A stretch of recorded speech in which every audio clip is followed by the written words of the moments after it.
قرآن کریم میں سورہ انفال کی آیت نمبر 142 ہے. اللہ تعالیٰ فرماتا ہے، بلکہ سورہ آراف کی، وَوَاعَدْنَا مُوسَىٰ 30 لَيْلَةً وَأَتْمَمْنَاهَا بِعَشْرٍ فَتَمَّ مِيقَاتُ رَبِّهِ 40 لَيْلَةً. ہم نے موسیٰ سے 30 راتوں کا وعدہ ٹھہرایا کہ ان راتوں میں کوہ طور پر آ کر اعتکاف کریں. وعدہ کیا تھا کہ کوہ طور پر آئیں اور اعتکاف کریں.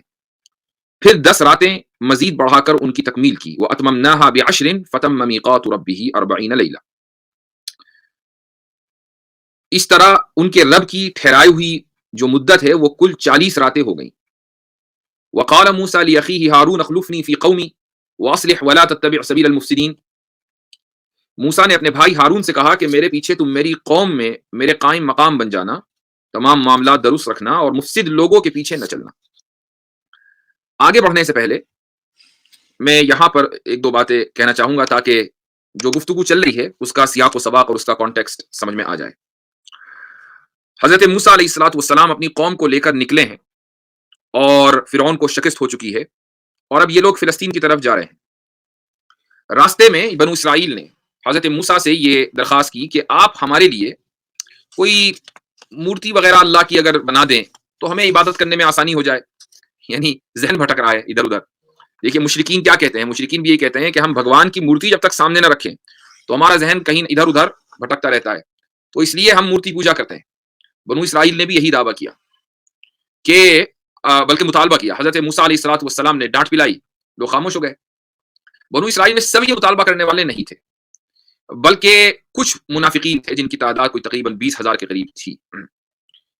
تو بہرحال یہ مطالبہ ان کا ہوا، حضرت موسیٰ نے ڈانٹ پلائی، بات ختم ہو گئی. پھر انہوں نے یہ کہا کہ اچھا آپ خدا سے کم کچھ احکامات کے لیے کوئی کتاب تو مانگ لیں کہ جس میں احکامات لکھے ہوئے ہوں. تو حضرت موسیٰ علیہ الصلوۃ والسلام نے دعا کی، وہ دعا قبول ہوئی اور حضرت موسیٰ علیہ الصلوۃ والسلام کو کہا گیا کہ وہ کوہ طور پر آئیں. حضرت موسیٰ نے کہا اپنی قوم سے کہ میں 30 دن کے لیے کوہ طور پر جا رہا ہوں. اکیلے نہیں گئے، ساتھ میں ان کے کچھ دوسرے لوگ بھی تھے، تقریباً 80 کے قریب. یہ سب لوگ ایک روایت بلکہ 12 کے قریب، جی ہاں. تو یہ سب لوگ گئے اور پیچھے حضرت ہارون علیہ الصلوۃ والسلام کو اپنا نائب بنا کر گئے کہ حضرت ہارون علیہ الصلوۃ والسلام لوگوں کی نگرانی کریں اور ان کے اعمال درست رکھیں وغیرہ وغیرہ. 30 دن جب ہو گئے اور حضرت موسیٰ نہیں آئے تو ادھر منافقین کو موقع ملا اور انہوں نے کہا کہ بھائی موسیٰ تو واپس آنے والے ہیں نہیں. 30 دن پورے ہو گئے، اب 31واں دن بھی ہو گیا، 32واں دن بھی ہو گیا. ہم تو اسی اوریجنل مطالبے پر ہیں کہ ہمیں سامنے کوئی مورتی مل جائے. اس موقع پر انہوں نے کیا کیا، انہوں نے گائے کی پوجا شروع کی.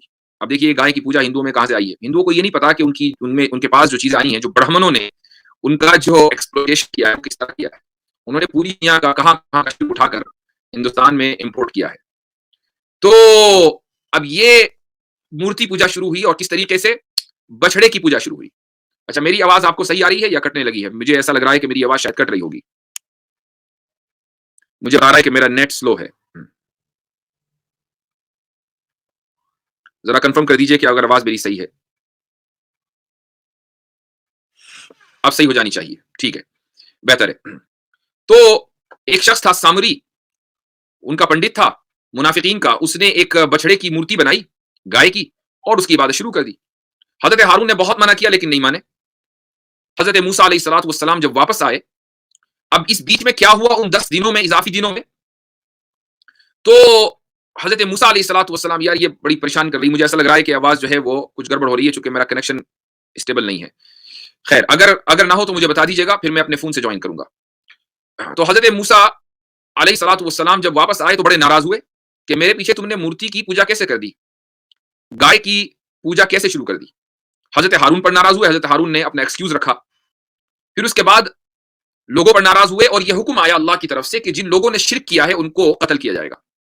یہاں سے مرتد کی سزا کا حکم مسلمانوں کو دیا گیا. یاد رکھیے کہ اس وقت حضرت موسیٰ علیہ الصلوۃ والسلام پر جو ایمان لانے والے بنو اسرائیل تھے وہ سارے کے سارے مسلمان تھے.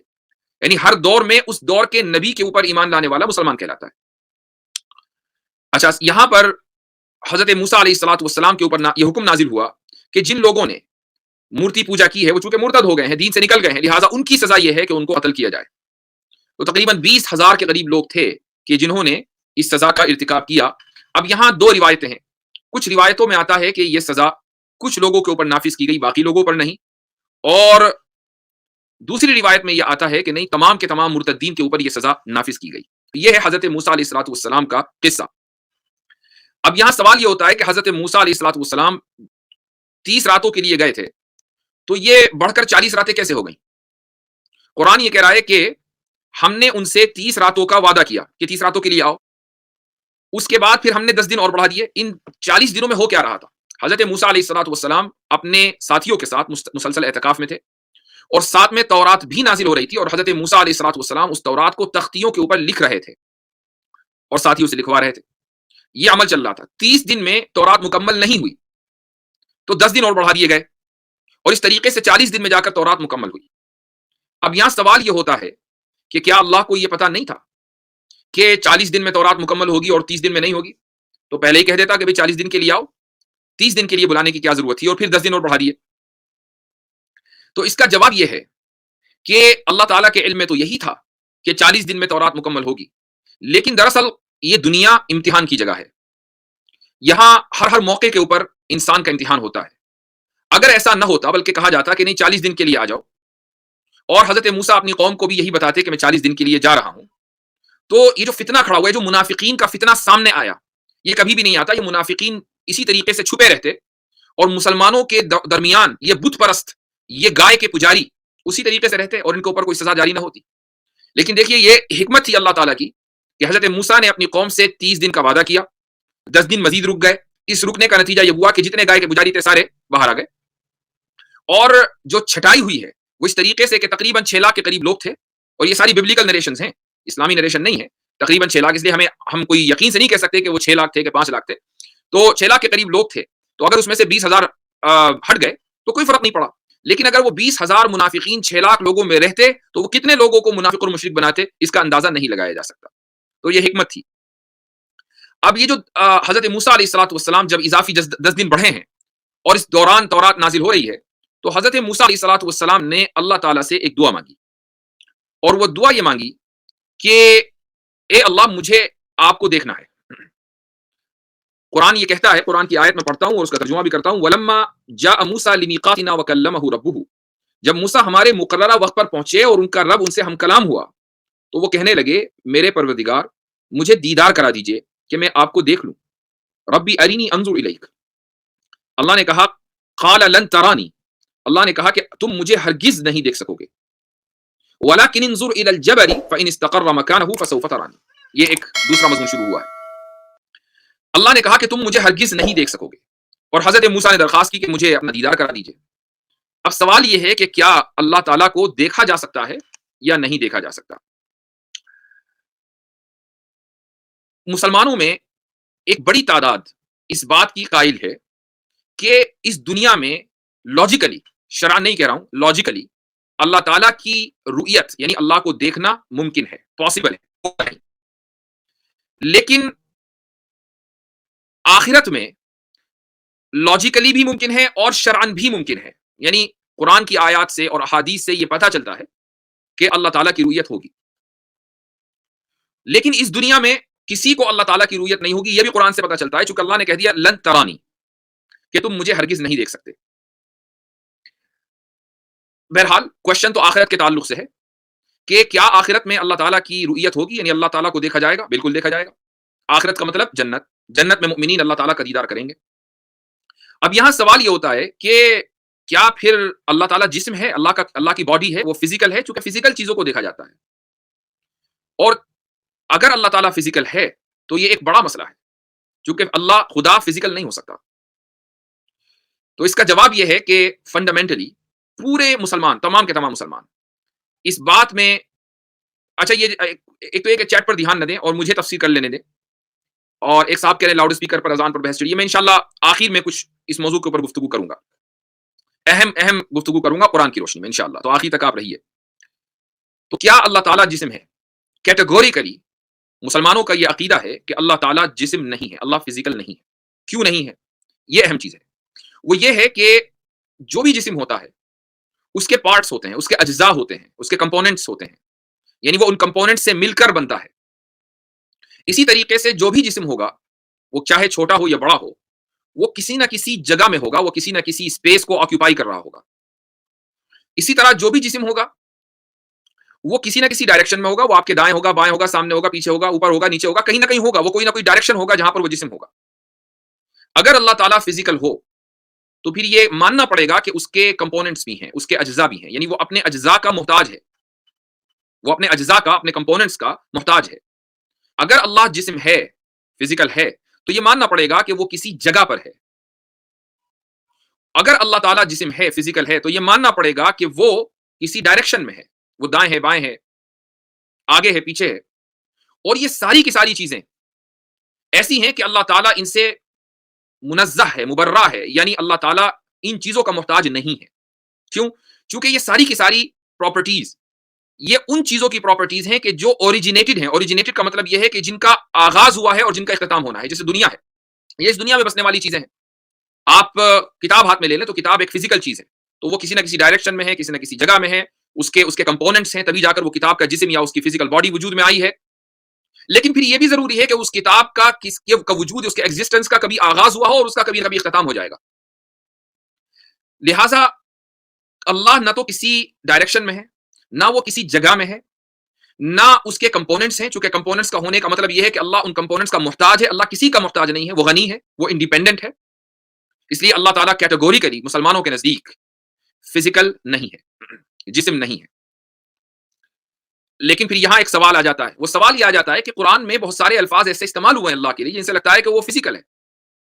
مثال کے طور پر اس کے لیے لفظ استعمال ہوا ہے وجہ، فولی وجہ کا، یہ تو انسان کے لیے ہے۔ وجہ کا لفظ بہرحال استعمال ہوا ہے، ید کا لفظ استعمال ہوا ہے، ید اللہ علی الجماع۔ قرآن حدیث ہے کہ اللہ تعالیٰ کا ہاتھ جماعت کے ساتھ، ید اللہ علی الجماع۔ اور اسی طریقے سے ایک اور حدیث ہے جس میں انگلی کا لفظ استعمال ہوا ہے، قلوب العباد بین اصبعی الرحمن، کہ اللہ تعالیٰ کی دو انگلیوں کے درمیان ہے تمام بندوں کے دل۔ تو اس کا مطلب یہ ہوا کہ اللہ تعالیٰ کی انگلی بھی ہے، تو جس کی انگلی ہے، جس کے ہاتھ ہے، جس کا چہرہ ہے، تو اس کا تو جسم ہوا۔ یہ قرآن کریم کی آیتیں ہیں۔ ہاں، یہ آیت کسی نے یاد دلائی ہے، وَيَبْقَى وَجْهُ رَبِّكَ، بالکل وجہ ربک، تو وجہ کا لفظ استعمال ہوا ہے اللہ تعالیٰ کے لیے۔ اب یہاں پر اہل سنت میں دو گروپ بن گئے ہیں۔ ایک گروپ ان لوگوں کا ہے جن کو ہم پریڈیسیسرز بولتے ہیں، یعنی متقدمین بولتے ہیں، اور دوسرا گروپ بعد والوں کا ہے جو چوتھی پانچویں صدی ہجری میں آئے ہیں اور جنہوں نے اس مسئلے کو اٹھایا ہے۔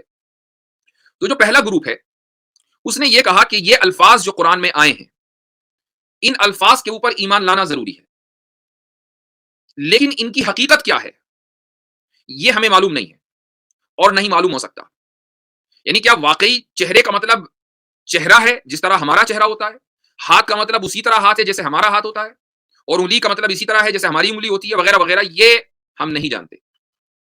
ہاں، ہمیں اس بات پر ایمان ہے کہ اس کے لیے وجہ کا لفظ استعمال ہوا ہے، اصبع کا لفظ استعمال ہوا ہے، یا انگلی کا لفظ ہے، چہرے کا لفظ ہے، وغیرہ وغیرہ، اس پر ایمان ہے۔ ان کی دلیل کیا ہے؟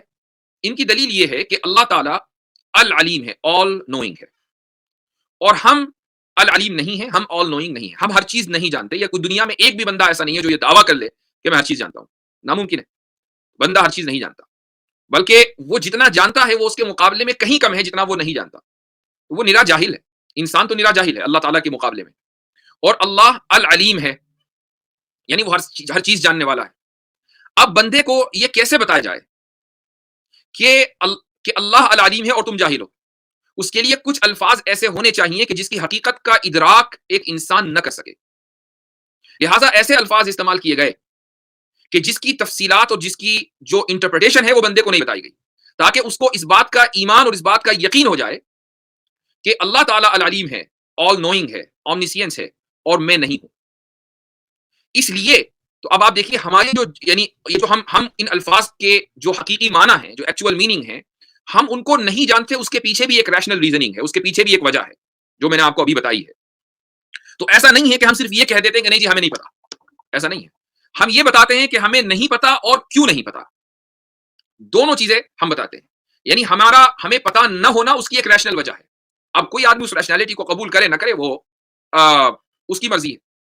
لیکن پھر اس کے بعد کچھ علماء اور آئے اور انہوں نے کہا کہ نہیں، ہم ان الفاظ کے معنی جانتے ہیں، یعنی ان کے جو لنگوسٹک میننگ ہے کہ وجہ کے معنی چہرے کے ہیں اور اصبع کے معنی انگلی کے ہیں، یہ سب تو ڈکشنری میں لکھا ہوا ہے، لیکن دراصل ان کی مراد ہے، ان سے یہ استعارے ہیں۔ استعارے کا مطلب ہے میٹافوریکل، اور عربی زبان میں ان الفاظ کو استعمال کر کے استعارے میں یہ بہت کامنلی یعنی عربی زبان میں یہ الفاظ بطور استعارہ استعمال ہوتے ہیں. مثال کے طور پر وجہ کے معنی عربی زبان میں رضامندی کے بھی لیے جاتے ہیں کہ تم جدھر بھی رخ کرو گے فثم وجہ اللہ، تمہیں اللہ کی رضامندی مل جائے گی. کعبے کی طرف رخ کرنا ہے لیکن ایک آدمی کعبے کی طرف رخ نہیں کر پا رہا ہے، مثلا اس کو ڈائریکشن پتہ نہیں چل رہا ہے، اندھیرے میں سفر کر رہا ہے، تو کیا کرے؟ اب وہ سوچے کہ کدھر ہو سکتا ہے. اب اس کے بعد سوچنے کے بعد جدھر بھی اس کا رخ ہو ادھر وہ نماز پڑھ لے. اگر وہ نماز پڑھے گا تو اس کی نماز قبول ہوگی اور اللہ کی رضامندی حاصل ہوگی. فتم وجہ اللہ، تو وجہ سے مراد اللہ کی رضامندی ہے. اور وجہ کا استعمال رضامندی کے معنی میں عربی زبان کے اندر استعمال ہوتا ہے. یہ وجہ کا استعمال عربی زبان میں کامن ہے. اسی طریقے سے ید اللہ علی الجماع، حدیث میں اللہ کا ہاتھ، عربی زبان میں ید کا استعمال سپورٹ کے لیے، مدد کے لیے بہت کامن ہے. یعنی اللہ تعالیٰ کی مدد جماعت کے ساتھ ہے. اگر جماعت بنا کر رہو گے تو اللہ کی مدد آئے گی، الگ الگ تنہا تنہا رہو گے تو مدد نہیں آئے گی. یہ اس حدیث کا مطلب ہے. اسی طریقے سے جو دوسرے الفاظ ہیں ان کے بھی معنی بیان کیے گئے. لہٰذا ان الفاظ کے قرآن اور حدیث میں آ جانے کی وجہ سے یہ ثابت نہیں ہوتا کہ اللہ تعالیٰ فزیکل ہے. میٹافوریکل لینگویج، ہر زبان میں میٹافور کا استعمال ہوتا ہے. یعنی کوئی زبان ایسی نہیں ہے کہ جس میں میٹافور کا استعمال نہ ہوتا ہو. آپ چاہے سنسکرت لے لیں، چاہے آپ اسپینش لے لیں، انگلش لے لیں، فارسی لے لیں، اردو لے لیں، عربی لے لیں، دنیا کی کوئی بھی زبان اٹھا کر دیکھ لیں، اس میں میٹافور کا استعمال ہوتا ہے. عربی میں بھی ہوتا ہے. اور جب میٹافور کا استعمال ہوتا ہے تو اس کو اسی معنی میں یعنی میٹافوریکلی ہی لیا جانا چاہیے. یہ دوسرا گروہ ہے. آپ جس طریقے سے بھی جس انٹرپریٹیشن کو بھی چاہیں لے سکتے ہیں، لیکن دونوں انٹرپریٹیشن میں ایک چیز کامن ہے، وہ یہ ہے کہ دونوں کے دونوں جو گروپس ہیں وہ اس بات پر متفق ہیں، چاہے وہ متقدمین کی جماعت ہو یعنی پریڈیسیسرز ہوں یا وہ بعد والے ہوں، دونوں اس بات پر متفق ہیں کہ اللہ تعالیٰ کا جسم نہیں ہے، اللہ فزیکل نہیں ہے. یہ اہم چیز ہے. تو چاہے آپ قرآن کی کوئی بھی آیت لے آئیں اللہ تعالیٰ کو فزیکل ثابت کرنے کے لیے، وہ آپ کی جہالت یعنی وہ دلیل اور وہ استدلال آپ کی جہالت کو ثابت تو کرے گا لیکن وہ اللہ تعالیٰ کو فزیکل ثابت نہیں کر سکتا. اور یہ ایک ایسا مسئلہ ہے کہ جس پر آج سے نہیں گزشتہ 1300 ساڑھے 1300 سال سے علماء گفتگو کرتے آئے ہیں. کتابیں ہزاروں کی تعداد میں، لاکھوں کی تعداد میں صفحات سیاہ کر دیے گئے ہیں. اس لیے یہ اعتراض بچکانا ہم سے نہ کیے جائیں. ٹھیک ہے، جو اعتراض لوگ کرتے ہیں نا، ارے یہ لفظ آ گیا، سچ والے کے ساتھ جو ڈیبیٹ ہوئی تھی نا اس میں بھی اس نے یہی بکواس کی تھی کہ اچھا یہ لفظ آ گیا، اور اس میں نے یہی جواب دیا تھا کہ یہ استعارہ ہے. تم یہ ثابت کرو کہ استعارہ زبان میں نہیں ہوتا. اس کو ماننا پڑا کہ نہیں ہوتا ہے. تو جب ہر زبان میں استعارہ ہوتا ہے تو عربی زبان میں بھی استعارہ ہے، اور استعارے کے معنی آتے ہیں میٹافر. تو بہرحال اللہ تعالیٰ فزیکل نہیں ہے. اب آ جائیے ہم اپنے مین سوال کی طرف کہ جب اللہ فزیکل نہیں ہے تو پھر اس کی رؤیت یعنی اس کو کیسے دیکھا جانا ممکن ہے. جو لوگ اعتراض کرتے ہیں کہ نہیں اللہ تعالیٰ کی رؤیت نہیں ہو سکتی چونکہ وہ فزیکل نہیں ہے، اور اگر ہو سکتی ہے تو پھر اس کا فزیکل ہونا ضروری ہے، وہ یہ کہتے ہیں کہ کسی بھی چیز کو دیکھنے کے لیے 4 شرطوں کا ہونا ضروری ہے. پہلی شرط تو یہ ہے کہ آپ جس چیز کو دیکھ رہے ہیں وہ کسی نہ کسی جگہ میں اور کسی نہ کسی ڈائریکشن میں ہے. مثلا میں اس وقت اپنے لیپ ٹاپ کو دیکھ رہا ہوں تو وہ لیپ ٹاپ میرے سامنے ہے، وہ ایک جگہ پر رکھا ہوا ہے. اگر وہ میرے سامنے نہیں ہوگا یا اس جگہ میں نہیں ہوگا، کسی ایسی جگہ پہ ہوگا جہاں میری نظر نہیں جا رہی ہے تو میں اس کو نہیں دیکھ پاؤں گا. آپ اپنے ڈیوائس کو دیکھ رہے ہیں، وہ ڈیوائس آپ کے سامنے ہے، وہ اسی لیے دیکھ رہے ہیں کہ چونکہ آپ کے سامنے ہے، نہیں ہوگا تو نہیں دیکھ پائیں گے. تو جس چیز کو بھی دیکھا جائے گا اس کا کسی نہ کسی جگہ اور کسی نہ کسی ڈائریکشن میں ہونا ضروری ہے. پہلی شرط تو یہ. دوسری شرط یہ ہے کہ دیکھنے والے اور جس چیز کو دیکھا جا رہا ہے دونوں کا آمنے سامنے ہونا ضروری ہے. لہٰذا اگر آپ سامنے دیکھ رہے ہو تو پیچھے کی چیز آپ کو نظر نہیں آئے گی چونکہ وہ آپ کے سامنے نہیں ہے. ہاں دائیں اگر آپ دیکھ رہے ہیں، آپ کی باڈی اگرچہ سامنے فیس کر رہی ہے لیکن آپ نے اپنی گردن ادھر موڑی تو اب آپ اپنی نگاہ سے اپنی آنکھ سے اس کو دیکھ سکتے ہیں. تو بہرحال جس چیز کو بھی آپ دیکھیں وہ اس کا آپ کے سامنے ہونا ضروری ہے. یہ دوسری شرط ہے. تیسری شرط یہ ہے کہ جس چیز کو دیکھا جا رہا ہے اور جو دیکھنے والا ہے دونوں کے درمیان مناسب فاصلہ ہونا ضروری ہے. اگر وہ بہت دور ہوگی، اتنا ڈسٹینس ہو، مثلا کئی میل کا ڈسٹینس ہو، تو آپ اس کو نہیں دیکھ سکتے، ہوتی رہے وہ کتنے ہی آپ کے سامنے. اور وہ اتنی قریب ہو کہ گویا کہ وہ آپ کے چہرے پر ہو، آپ اس کو نہیں دیکھ سکتے. یعنی براہ راست دیکھنے کی بات ہو رہی ہے، میرر میں دیکھنے کی بات نہیں ہو رہی ہے. مثلا آپ کی پلکوں کے اوپر اگر کچھ رکھا ہوا ہو تو آپ کو یہ تو محسوس ہوگا کہ کچھ رکھا ہوا ہے لیکن آپ اس کو دیکھ نہیں پائیں گے. آپ کی آنکھ میں اگر بال چلا جائے، حالانکہ وہ آنکھ میں ہے جہاں سے ہم دیکھتے ہیں لیکن وہ بال ہمیں نظر نہیں آتا، ہمیں شیشے کی مدد سے اس بال کو نکالنا پڑتا ہے. تو ایک مناسب فاصلہ ہونا ضروری ہے. یہ تیسری شرط ہے. اور چوتھی شرط یہ ہے کہ جس چیز کو دیکھا جا رہا ہے وہ بھی روشن ہو اور جو دیکھنے والا ہے اس کی آنکھ میں بھی روشنی ہو. یعنی اگر دیکھنے والے کی آنکھ میں ہی روشنی نہ ہو، یعنی وہ نابینا ہو، وہ بلائنڈ ہو، تو وہ کیسے دیکھے گا؟ اور وہ اس کی آنکھ میں تو روشنی ہے لیکن جس چیز کو دیکھا جا رہا ہے وہاں اندھیرا ہے، چوپٹ اندھیرا، تو آپ اس کو نہیں دیکھ سکتے. تو اس کا روشن ہونا جس چیز کو دیکھا جا رہا ہے اور دیکھنے والے کی آنکھ کا روشن ہونا دونوں ضروری ہے، تب جا کر ہم دیکھ سکتے ہیں. یہ 4 شرطیں ہیں، ان میں سے کوئی ایک شرط بھی اگر نہ پائی جائے تو دیکھنا ممکن نہیں ہے. اب اگر آپ یہ کہہ رہے ہیں، یہ مسلمانوں کے اوپر اعتراض ہوتا ہے، اب اگر آپ یہ کہہ رہے ہیں کہ اللہ تعالیٰ کو آخرت میں جنت میں دیکھا جائے گا تو پھر یہ 4 شرطیں وہاں ہونا ضروری ہے. تو اس کا کیا جواب ہے؟ اس کا مطلب تو یہ ہوا کہ پھر اللہ تعالیٰ بھی کسی نہ کسی ڈائریکشن میں ہے، اللہ تعالیٰ بھی اس کا فزیکل ہے، تبھی جا کر وہ کسی ڈائریکشن میں ہوگا، تبھی جا کر وہ ایک مناسب ڈسٹینس پر ہوگا، تبھی جا کے وہ روشن ہوگا، وغیرہ وغیرہ. تو اس کے 2 جواب ہیں. پہلا جو جواب ہے وہ یہ ہے کہ یہ فالس ایکویلنس ہے.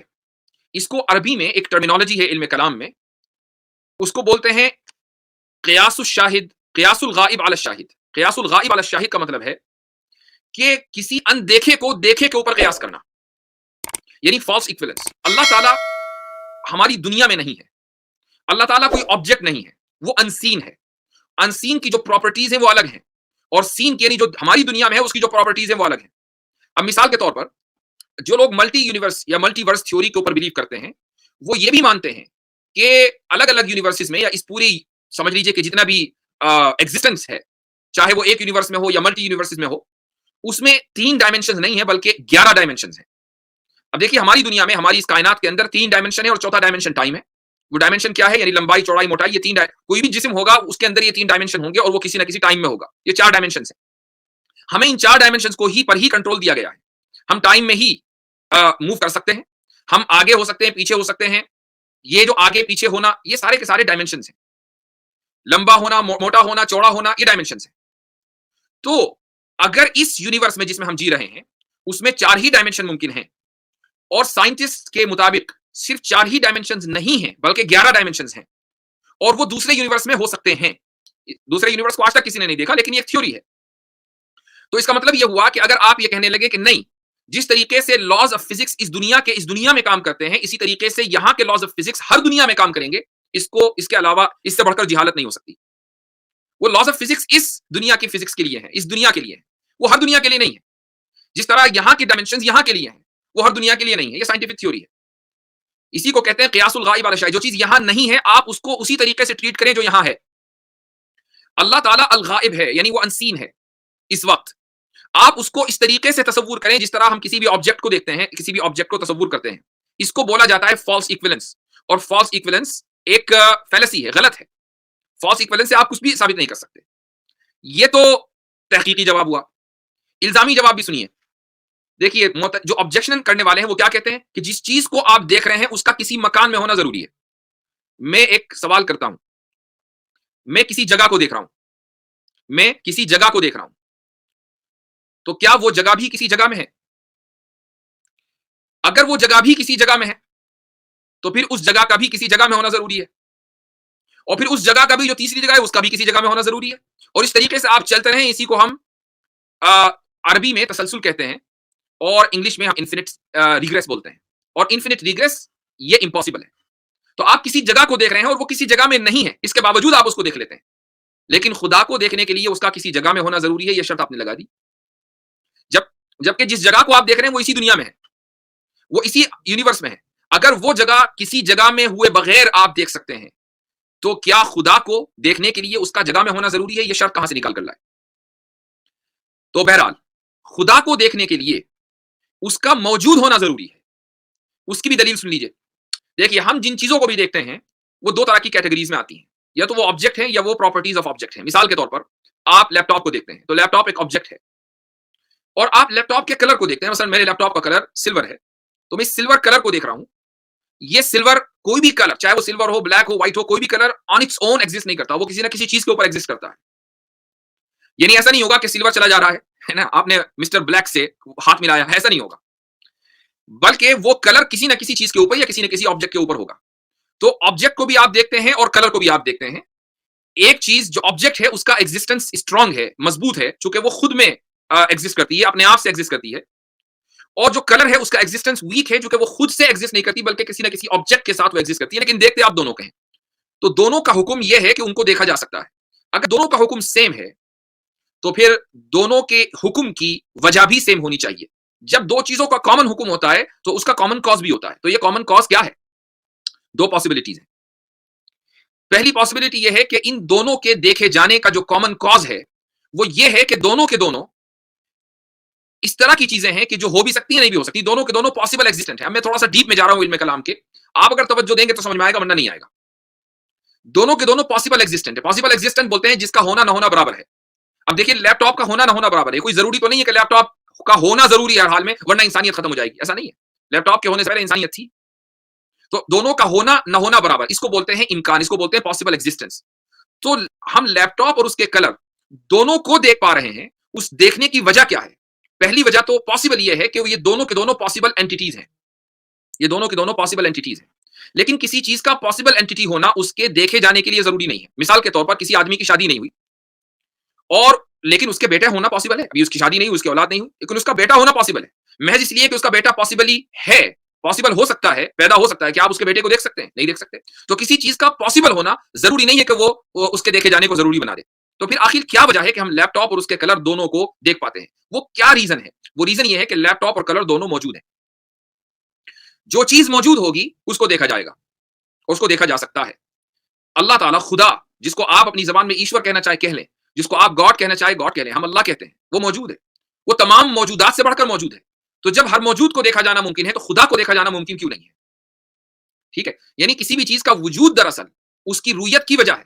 اللہ تعالیٰ کا وجود اللہ کی رویت کی وجہ ہے. تو جو کاز ہے وہ موجود ہے. جب کاز موجود ہے تو ایفیکٹ بھی موجود ہوگا. ہاں آپ یہ کہہ سکتے ہیں کہ جو شرطیں ہیں کسی چیز کی دیکھے جانے کی وہ اس دنیا میں اپلیکیبل ہیں, کہ جس چیز کو آپ دیکھ رہے ہیں اس کا سامنے ہونا یا اس کا روشن ہونا یا اس کا مناسب ڈسٹینس پہ ہونا وغیرہ وغیرہ, یہ اس دنیا کے لیے لا اپلائی ہوگا, یہ آخرت کے لیے اپلائی نہیں ہوگا. اور یہ کانٹرڈکشن نہیں ہے چونکہ جب دو ملکوں کے قوانین الگ ہوتے ہیں, دو ملکوں کا ٹیمپریچر اور ایٹماسفیئر الگ ہوتا ہے, تو دو دنیاؤں کے جو لاز آف فزکس ہیں وہ بھی الگ ہوتے ہیں.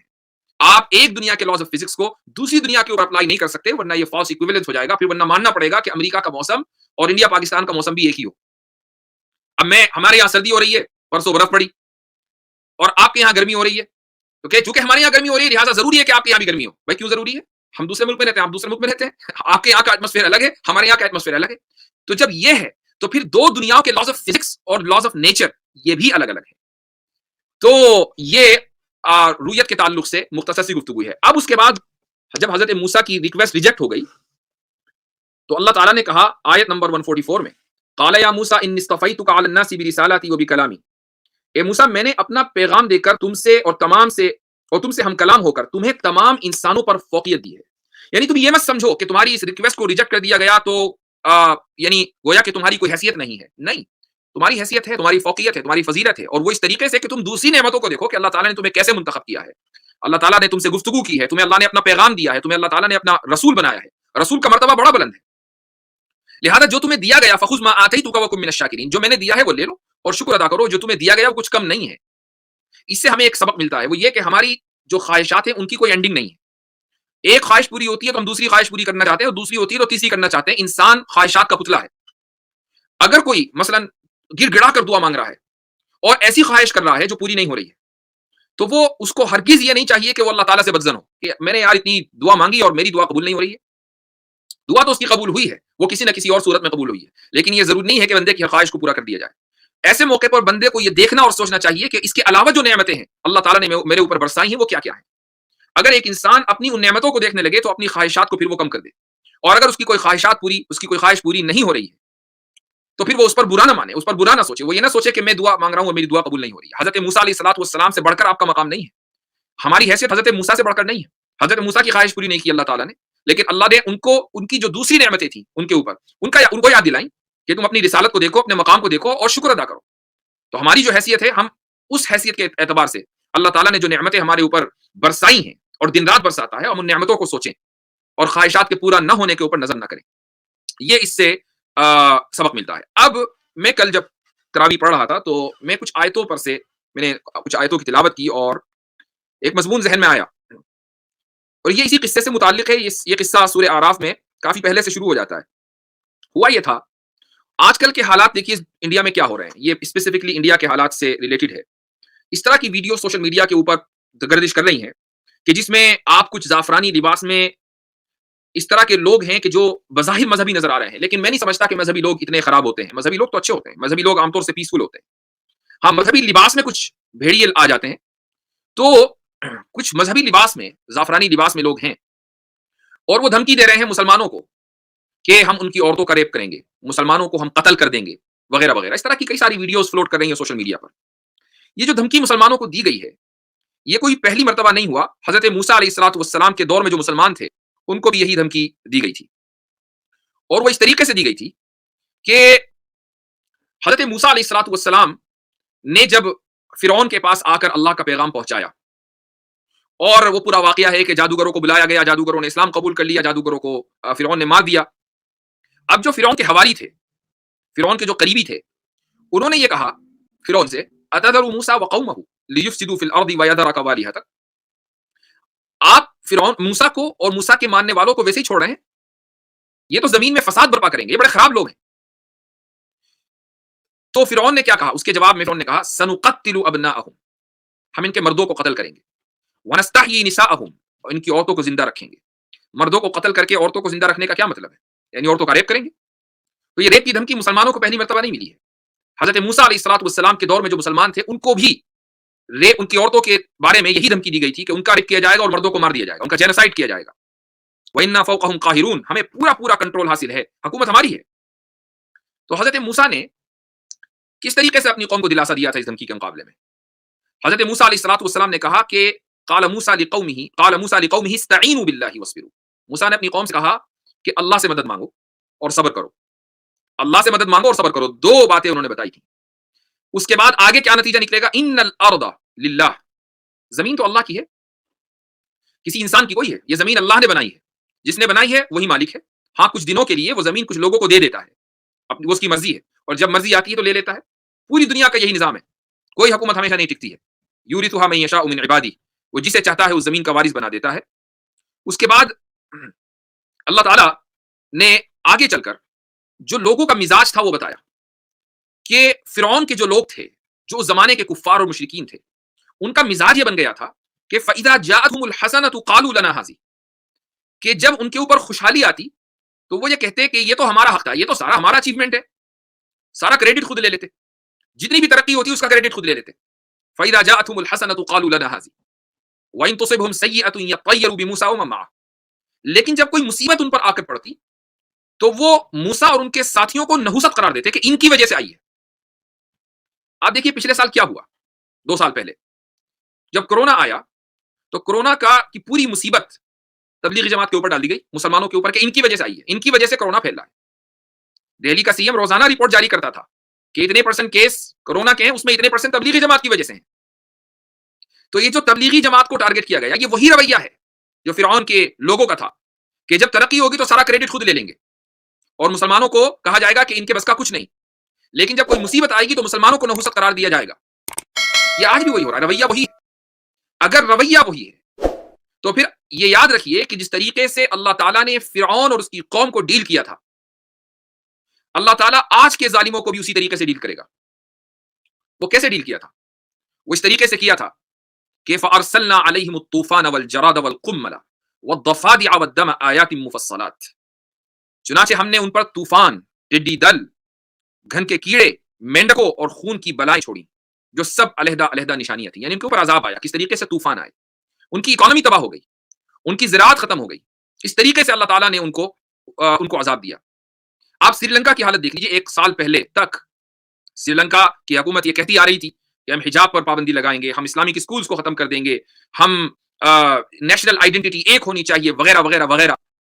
آج دیکھ لیجیے کھانے کو نہیں ہے سری لنکا کے پاس، گاڑی چلانے کے لیے گاڑی میں پیٹرول نہیں ہے، بیسک ہیلتھ کیئر سسٹم ختم ہو چکا ہے. 1 سال کے اندر اندر ہوا ہے یہ سب. ایک اچھی خاصی اکانومی تھی، ختم ہو گئی.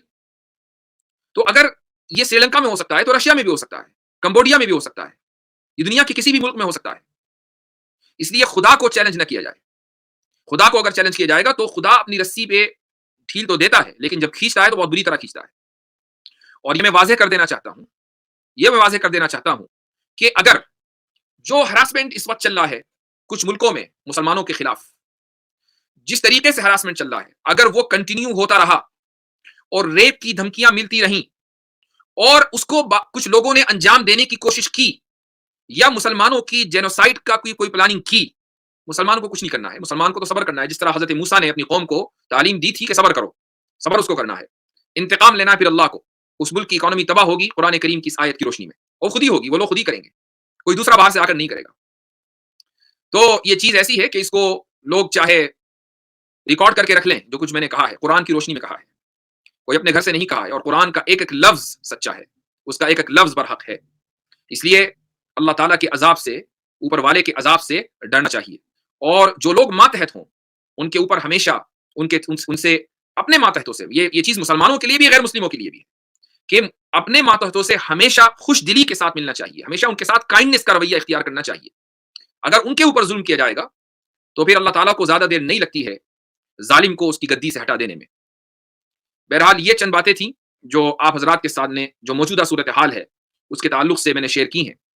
قرآن کریم میں جو حضرت موسیٰ کا قصہ ہے وہ بہت اہم ہے. جب ہم کوئی قصہ پڑھیں، اگر ہم اس کو اسی طریقے سے کہ ایک اسٹوری ہوئی تھی ہم نے پڑھ لیا تو کیا فائدہ. قرآن کریم میں یہ قصے اس لیے بیان نہیں کیے گئے، قرآن کریم میں یہ قصے اس لیے بیان کیے گئے ہیں تاکہ ہم ان سے درس عبرت حاصل کریں. قرآن کریم قصہ کہانیوں کی کتاب نہیں ہے. دیکھیے حضرت موسیٰ کا قصہ کتنی مرتبہ آیا، لیکن اس میں کتنا زبردست سبق ہے کہ تاریخ اپنے آپ کو ہمیشہ دہراتی ہے. ایک مرتبہ اگر ہوا ہے تو بار بار ہو سکتا ہے، چونکہ اللہ نہیں بدلا، اللہ وہی ہے، اس کی قدرت میں کوئی کمی نہیں آئی، اس کی قدرت بھی اتنی ہے جتنی پہلے تھی. تو اگر لوگوں کے ظلم کا انداز نہیں بدلے گا تو اس کے عذاب کا انداز نہیں بدلے گا. ھذا ما عندی. جزاکم اللہ خیر الجزا. انشاءاللہ کل پھر آپ حضرات سے ملاقات ہوتی ہے. والسلام علیکم ورحمۃ اللہ وبرکاتہ.